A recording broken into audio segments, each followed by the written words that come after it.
Hi there, I'm John from CNCKing.com, and today we're going to review my Miyajima Gate that I designed and cut using my Trotec laser.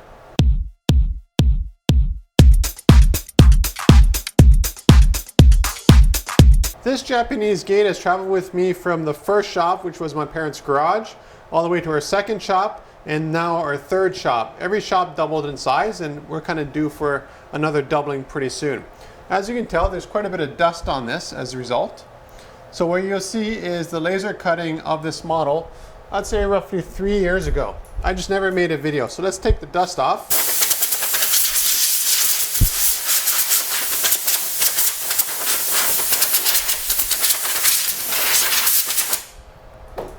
There we go. So it already looks way better. Now, when I design something, what I try to do is make sure I use as few pieces as possible. I absolutely hate having to build models myself, and I'm sure you would associate with that, where you have a billion different pieces, they all look the same, and they're all just a little bit different. You got to figure out what goes where. So this model here that I designed was first made using 3D Studio Max, and with that I was able to design everything. And because there's a lot of repetition on it, I made sure the design that the pieces were always the same for the same components. So for instance, you can see here the little, I guess this is for rain, so this doesn't rot in the real world when you build these things to like 30, 40 feet high. So these ones here are all exactly the same all the way around. So you have one piece replicated many times instead of a whole bunch of different pieces. So this is the front, this is the back, and so forth. Another nice thing about this model is that being able to laser cut it, it can of course be done with a CNC router using dog bones and a bunch of other processes. And technically you could also do it with the plasma cutter using steel. Now what I really like about the laser is that you have absolute precision regarding the fit. If you look over here, you can see the fit is totally perfect in every way. Now with a CNC router you'd have dog bones, which is not a bad thing. I actually designed dog bones for some of the models that I actually laser cut, because for those models it's easier to assemble things with dog bones than without when you have wood that isn't this tight of a tolerance. This is MDF, so generally 3 mil or 1/8 inch MDF is generally about that thickness, so you're okay. But sometimes when you're using plywood and it's sort of warped, or there's some surfacing issues or some voids in the plywood itself, adding dog bones to a model that you're going to laser cut is just a godsend, because otherwise you spend a lot of time sanding and trying to fill things in that you really should not have to deal with, especially when you have a larger scale model. This is pretty small, so the tolerances are tight, but if I was to make this real size, I would definitely build it using dog bones, because you just have so much more play with how things fit. Now what we're going to do is take a look at my Trotec 400 Flex, actually cutting out this model.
Whether I cut out a model using my laser, my router, or the water jet, or the plasma cutter, it doesn't really matter. You end up with a whole bunch of different pieces that you got to put together. And that's really where my approach towards designing these kind of things really stands out. Because this is already made and proved as a 3D model, basically every part fits perfectly as it should. Now the only drawback to that is that my 3D animation and building software actually doesn't need to follow the laws of physics, which means that I could have a part, generally what you want, you have a part going like this, and they go together. But with my software, it doesn't know that there's parts going together. It's not made for designing stuff for this process. I just taught myself probably the worst software to use, but it works great for the animation and other steps. So it actually have parts going straight through each other, and I would never know about it. That's why proving the design works in the real world is something I really enjoy doing. I'd say about 9 times out of 10, everything works totally perfect. Sometimes I'm just off by like 3 millimeters somewhere, and then all I do is laser cut, router, plasma, or whatever, cut out that piece or sand it in to get everything to fit properly. Now for assembling a model like this, what I've found is you want to do the major components first. So for instance here, let's say we're building this, you want to build these things as assemblies, and then work your way to the smaller details.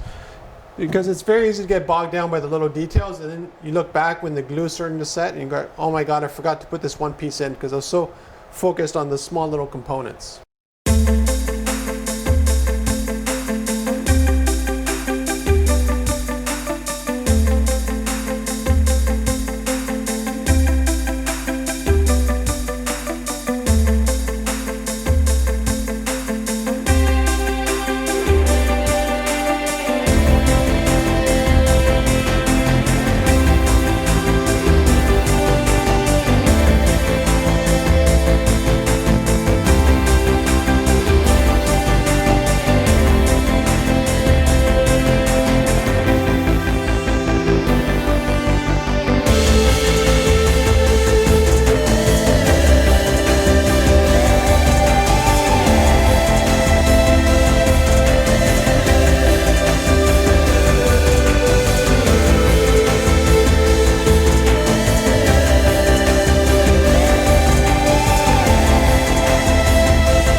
Designing for a CNC machine is actually quite a lot of fun.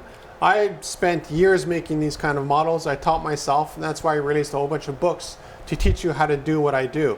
You don't need 3D animation software. All you need to do is have a rough understanding of how pieces should fit together, and then you sort of have to imagine how they go together.